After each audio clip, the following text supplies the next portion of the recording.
Yo, what's up? This is Trey Pemberton from Creeping Death. We got a new album, Boundless Domain, out now everywhere, and you're listening to John the Ninja. Ladies and gentlemen, how you doing? It is John the Ninja live in the dojo, aka the Dojo. You know it's the John the Ninja Studios, but I got a brother out here. I have been following his band for a long time. I lied to you not. The band is from Denton, Texas, and this person actually works as an office administrator in his mom's office. She's a psychologist. Well, she's actually a nurse. My mom's a nurse too. That's where I saw the connection.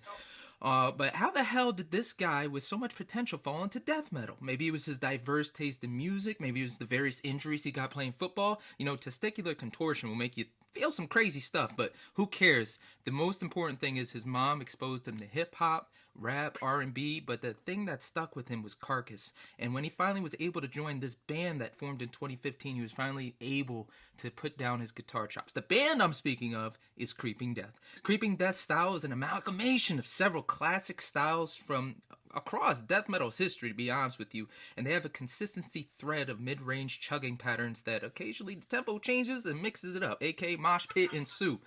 This is all recalls to familiar names like Graves, Massacre, Vader, Jungle, Obituary, but to hear it live and see it as they are the next generation of death metal is totally different. They played Municipal Waste, Power Trip, Devil Master, and again I'm gonna mention Carcass. So here to speak about their new album, Boundless Domain, and performing tomorrow in Oakland City, OKC.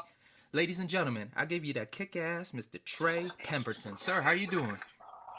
I'm doing good. Appreciate all the kind words, brother. How you doing?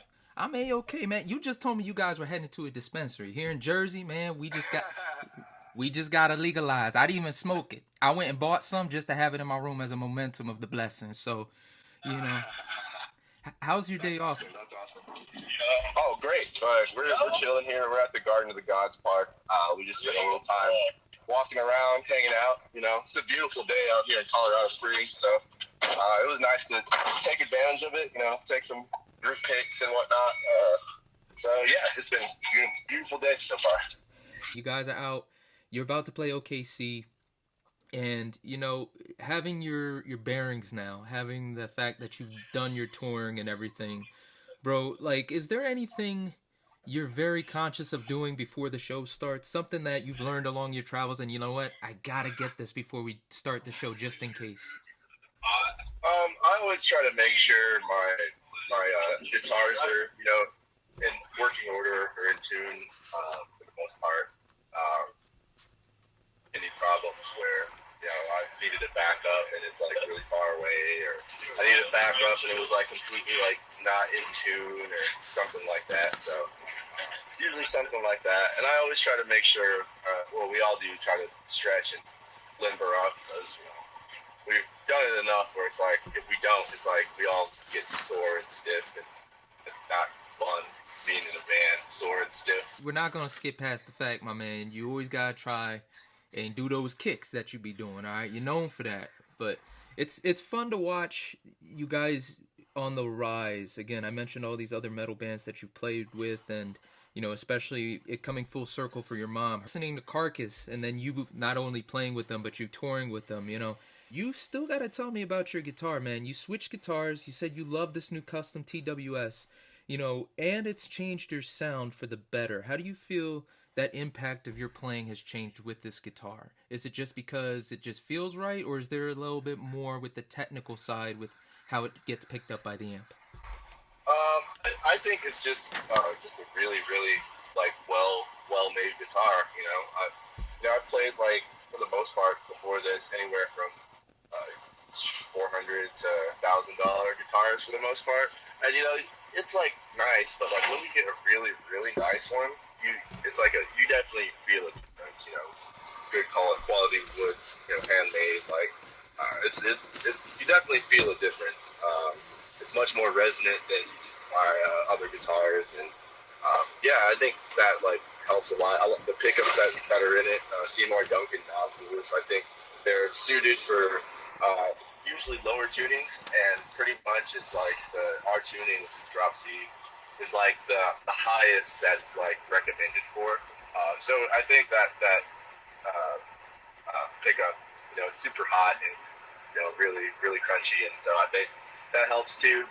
And you know, just having a really, really quality instrument just helps you play better. It's just more comfortable. You know, so yeah, you know, I really, really like my guitar, and you know, I love my partnership with TWS. They're super easy to work with, and you know, they built it basically to my complete specifications. So it's really cool. You do play multiple instruments. You can play drums. Aside on this, you know, you play a lot of video games and anime and all that too. You know, it's one thing where, you know, you grow up with music, you hear it all the time and you do gravitate to it. You have a spiritual connection, but there's always that one artist or band that catches your imagination that makes you want to play that instrument. For me, it was AC/DC for guitar. You know, that was the band that, you know, I heard Rage Against the Machine, I heard Metallica, I heard all these other bands, but that was the band that said, you know what, I need to pick this up and play. Who was that for you as far as you picking up the guitar, and who are some of those influences that you take from and pull from specifically as guitarists? For guitar, honestly, since it was my second instrument, it was really kind of born out of like the want to just do cool stuff with, you know, in quiet. Like, you obviously can't play drums at all hours of the day. You don't have a, you know, jam space, and of course, as a teenager, I didn't. So I was always jealous of my best friend when we were hanging out. He would just pick up his guitar and start plucking away while we were chilling, and I'm like, damn, I wish I could play my instrument like right now. And that's basically how it started. It was like I asked for a guitar, and then I never really touched it until I got bored in college, and I was like, yo, this is just sitting here collecting dust. Let me just pick it up and try to have fun with it. And then after that, after a while of trying to learn some songs I liked, like on ultimateguitar.com, I just, you know, took my hand at trying to write stuff myself. So that's kind of like how it all went down in about a 2-year span, really. 2 years, you meet up with the guys, you found Creeping Death, and now you're pretty much the top of the spectrum, along with other bands like Enforced and Undeath, and you guys are the new wave of death metal that are staying true to the old school, like the Cannibal Corpses and the Municipal Wastes, but you also have your own sound. When you write, do you consider it an easy process, or do you really have to hunker down and think about it? I remember you mentioned that you're not worried about sounding original as you are creating the content and getting something out there that you guys like. Is that still true?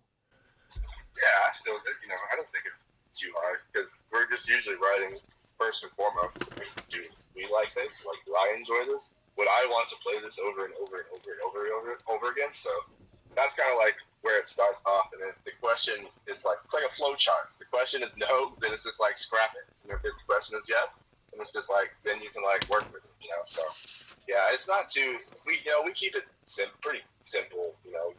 It's pretty, like I said, you know, what you see is what you get with us. So it's a pretty straightforward process, I feel like. And I do want to mention, because you mentioned the Logitech, that new pedal that you bought that was super expensive. How have you been implementing that? Not just playing on the records, but how have you been implementing it live? Because you said, like, if I'm going to spend the money on it, I'm going to use it. So how's that been, trying to incorporate that to your live set? Because, again, as soon as you got that and you got the new guitar, the guys were like, bro, we can hear it changing your sound. So now you've kind of cultivated what you should sound like as your part in the band. The Wazucraft Dimension C, the chorus pedal, you know, a guy we recorded the EP Edge of Existence. He had a bunch of cool boutique gear and stuff, and he was like, oh, you know, let's see if we can use this. Basically, we were just like, here's this cool pedal, it sounds cool, how can we fit it into the thing?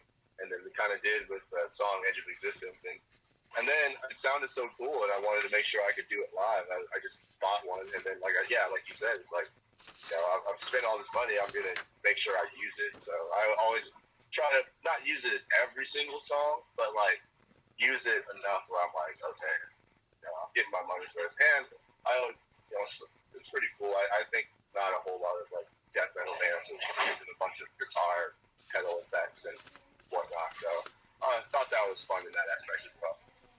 And another thing, I know you guys toured with my boys in Enforced, and that is a fun band. Do you have any fun stories, or at least stories where you guys had a heart-to-heart? Because something that's great about Texas, at least the hardcore metal scene, death metal, is it's very inclusive and it's very help the other person. You know, if that guy has a band, I'm gonna mention them because it can go back and forth. He'll mention me, I'll mention them. Somebody makes it, and then they'll take us along, and it's just very good community for the hardcore scene. You know, what were some times you had with the boys that still stick vividly in your mind? So the first tour we did with them, the Exhume tour, I want to say it was maybe a couple of days. It was very early into the run. We decided to get an Airbnb with them in Indianapolis. Like, I think we had an off day. So we got an Airbnb and just, you know, kicked it. And we didn't, like, we knew each other, you know, from the tour for a couple of days, you know. So we had, like, a little bit of a rapport, but we weren't, like, super close. And so we basically got into the house and figured out that we all fucking love each other, and we're all insane and just partied really fucking hard till, like, I don't even know, like, super fucking late. We were just on one. We were playing with the fucking Roomba, doing stupid shit. It was out of control, honestly, but it was a lot of fun. No, it wasn't that bad. Relax. I don't know, bro. You weren't there, man. There was boxes snoring out in the middle of the floor, bro. It was a mess, dude. Like, I don't know how. I don't know if anyone really got much sleep that night, really. You do write under the influence of certain things. I know certain artists are very against it, like, oh no, that's a crutch, it won't help you think clearly, and then other artists are like, this is just expanding the mind, and they actually do come up with some really innovative ideas. So I was wondering where you are on that spectrum. Was it kind of just like, hey, you know what, it just happened, I took something and I came up with this riff, or is that more of a conscious play, like, you know what, I'm struggling, let me take this as it's safe and then see if I can come up with something? I'm pretty sure it's like a true thing, but there was like a little bit of an urban legend in Texas that Wade Allison and his brother basically wrote all of the Sleeping Eye of the Watcher on acid, like pulled in. So ever since I heard that, I always wanted to kind of try, see what that was like. And so I tried it with shrooms. It's like, you can't do it like when you're like completely like up, like when you're like peaking or whatever. But like when you're like coming down and you're normal, it's just like, you're just kind of like on the body high kind of thing. It's it's, you know, it's fun, honestly. It's just makes playing guitar fun. Same with smoking pot, playing guitar. It's me and AJ, every time we write together, it's just like we always have some sort of smoking device, you know. So, you know, it's the same level as that. It's like, I mean, we'll probably maybe try it again, maybe not, who knows. I basically just wanted to try that because we heard that urban legend kind of thing. And yeah, I mean, honestly, hearing from the EP before to their LP, like Iron Age, it definitely feels a little more spacey and spaced out. So, you know, I thought it was a cool little thing.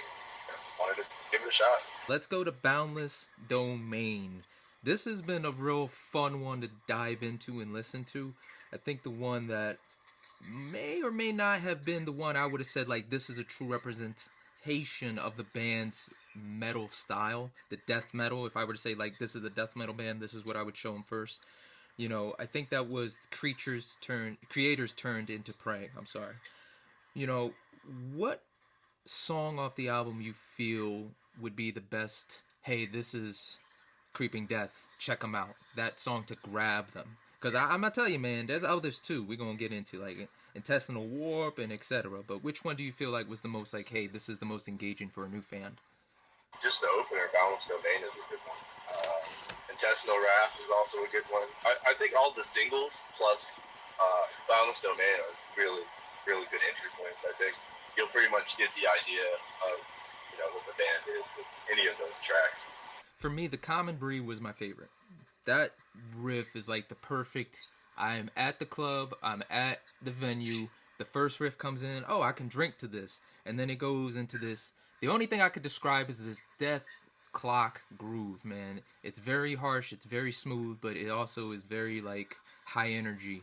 And that was the one I personally enjoyed the most. What were your thoughts when you initially created that song, or at least had input in it? Could you walk us through that process of that creation, if you remember? You know, I think the first riff was just, you know, basically like wanting to start off with sort of a fade-in drum fill. And so basically creating, which we which I personally, when I write riffs, I always think of the drums first. So, we knew we had this sort of plodding 6/8, cool little drum fill coming in. So I wanted to make sure there was a riff that kind of like fit the sort of rhythmic chunkiness of that coming in, and then basically from there, just like what we like to do is like we'll come up with like an idea and then just simplify it again, and then basically use it as a riff in another part of the song. So basically, just use the same notes to slow it down and just kind of like let the drums sit back into the groove.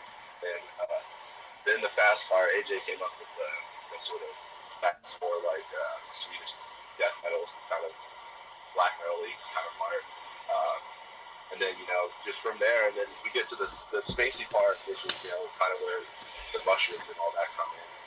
Me and AJ trying to get some weird spacey ideas going, and then he finishes it off with what we call the spider riff, which is actually one of my favorite riffs in our whole catalog. It used to be AJ's sort of like warm-up, like hand warm-up kind of thing he used to do, and then it just sounded cool, and so just kind of decided to, hey, looks like maybe we could put this at the end here, make a little groove. And Lincoln sat back with the Slayer beat on it, and so it came together real cool. And then just finish it off with a familiar part, like the same little chorus part. And I thought that was a nice way to wrap up the whole track. So that's also one of my favorite songs. Well. Would you say there was a particular song that was the most difficult to actually perform? Not so much like write, but more so like, the grind of going over and over and over again in the studio trying to get it right. Which song was the most like, damn, you know what, if I could get this, it might be the simplest note and it's always the one you miss. Which one really challenged you as a musician? The Parthian shot, for sure. That one is definitely the most like noodly song we have, and it's very fast and it's pretty much constant picking and hand movement the whole time. And that one was really, really hard. Adam is very, very meticulous about the takes that he accepts. So, it was forcing me and AJ to really, really like, become better musicians, frankly. It was cool, Adam of Killswitch engaged. That's for the fans. If y'all don't know, that's who he's talking about. He'll produce the album. You said that he was more of a bust your balls kind of guy, but he did it lovingly to pull it out of you. And you being an athlete yourself, you've been through the ringer. You're used to getting chewed out by a coach, and then that kind of inspiring you like, hey, you know what? F you. I'm going to do it better then. You kind of took that as a, like, hey, I can handle this. But what was a moment where he might have caught you off guard? Whether or not he may have said, like, hey, man, that sounds good, or he said something that made you think beyond the insult of like, damn, I never would have thought about that. He has a point. During the recording. I always say the favorite thing that he said to me and AJ was that between my right hand and AJ's left hand, we would have one good guitar player in this band, and that always cracked me up. But I mean, like, it made me work on my left hand a lot. It made AJ work on his right hand a lot. So still worked out, and we got to laugh at it. And also, it's not like we didn't fire back at Adam. We'd always take our him seriously. Oh, you guys got some guts. All right, I thought you were just licking shots, but I will. No. We play the doubles. We fire back. You can't just let us just take everything. We're gonna give you something back too. So. Well, I just want to say how y'all played your mans. Gonna tell Adam to mess with your basses like that. That's not funny, bro. Especially after he was such a big fan. Y'all mean spirited. Nah, dude. Nah. Trust me, Eric deserved it. He's just shaking his head at me right now. Oye, patrón, sabe. That's una era. You gotta get him back for that. It's all good. It's all good. You know that. Now you got me speaking a little Spanish. You guys are very mixed. Let's put it out there. You guys have a Spanish guy. You guys have a black guy, a white guy, an Iranian. And in metal, especially this subgenre, it tends to be very, very inclusive. It's not, blatantly racist. It's not too much stuff happening on the level that it is across the country or has in the past. but it always strikes me, have you dealt with any instance where somebody was coming at you guys because of that, because of your race? Out of all the interviews I've given, only one time that happened, and that was with Radkey, and they mentioned a story where somebody came up on them. Did you guys ever experience that in one of the states outside of Texas? Not really. I feel like those people are sort of like, cowardly and they're not going to engage, especially when they see we have numbers like we do. It's like instead of just one black guy, there's 3 brown guys, and a 6'5" ginger, so like, I'd probably just mind my own business and keep my racist comments to myself, to my little Nazi friends or whatever. But yeah, it's more, when we went to Europe, even there, it was more just like weird questions, like, what is it like being a black guy playing metal? Like, just weird, people asking me about my hair and stuff. Like, one guy in the Czech Republic straight up told me he had never met a black person face to face before. It was just stuff like that. Nothing like outwardly like crazy. This one chick in Sweden asked me if I like gay. It was just shit like that. Yeah, word, like for real. Like, she was drunk as shit. And she was like speaking like English and like Swedish like halfway together. And she was like, I was like, dude, I'm sorry, I cannot understand. Then she just pulls out her phone, pulls on Spotify, and starts playing like reggae. And she's like, do you know this? I'm like, nah, dude, I'm not really into reggae like that, bro. Like leave me alone. But honestly, yeah, it's just shit like that for the most part. A nuisance, but not so much aggressive. I think those people are, the people that would, want to be aggressive, I think they're mostly cowards. Like, they're not gonna say shit to our faces, I was curious, now that you've amassed the success and you are playing, what are her thoughts as you as a musician? What has she expressed since you've actually conquered a lot of these very deterring things musicians go through? What was your mom's pretty much her encouragement to you growing up, and what is she saying now that you've succeeded and you are now a touring musician? Oh, she's super stoked on it. I mean, it's pretty much what she wanted to do with her life, but she never really worked out. She kind of had to be an adult.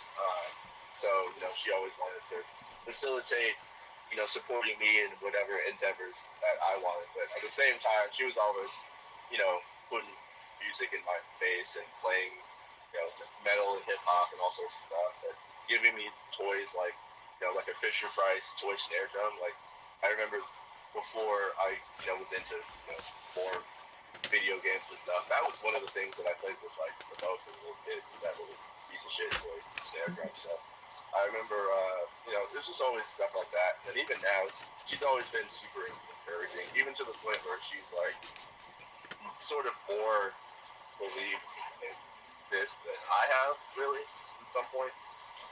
She's always like, oh, you guys should try to do this, you try to do that. And I'm just like, I don't know how this really works. And then the next thing I know, 6 months we're doing the thing that she said happened. So, she's always been super supportive, and she always, tries to help us out on the road. She'll buy us Starbucks and stuff like that. So, yeah, she's always been in my corner in that sense, for sure. And don't act like you guys aren't all adults too. You guys are working adults. I know. Sure Eric's a teacher, if I'm correct. You guys might have to fact check me on that. You're an office administrator. What else do you guys do? What are the other jobs within the band that the guys do to try and survive as you build this band up? AJ, he works in kitchens usually. He's actually really, really good. Really good on the field. So yeah, he's been working in kitchens a lot.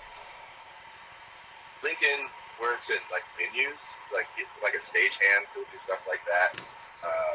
And Reese does like I want to use the right term because they always get on to me because I call it catering, but it's like event planning, but like pretty high end events.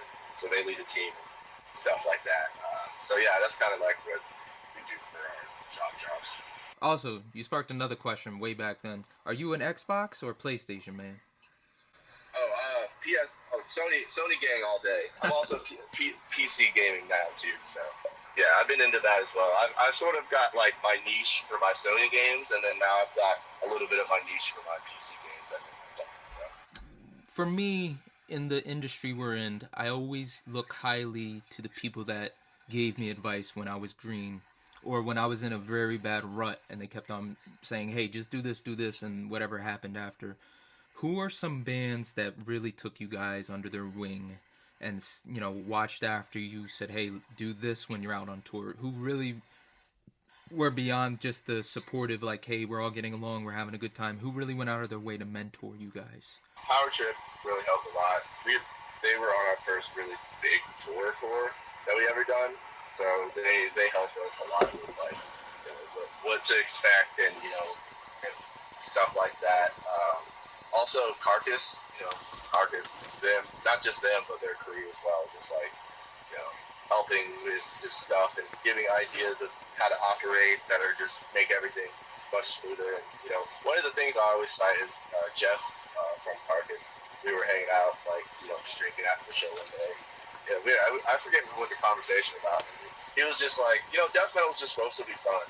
And then we were all just kind of like, yeah, dude, like, duh, like, but it's not something that you kind of like always think about. You kind of always sometimes take things too seriously. So we never try to take ourselves too seriously. Like, death metal is supposed to be fun at the end of the day. Otherwise, why would I want to play this, you know, crazy ass music that sounds like just crazy people shit? So yeah, you know, that's another big thing. Kind of. So you stated that some goals for you, other than who you would wish to tour with, is you really wanted to make it to South America. You mentioned other places in Europe and Japan, but I was curious where your love for South America came from. Is it because they're so passionate about the music as well? Yeah, I mean, just the videos and the stories I've heard from people, the shows are just insane in South America.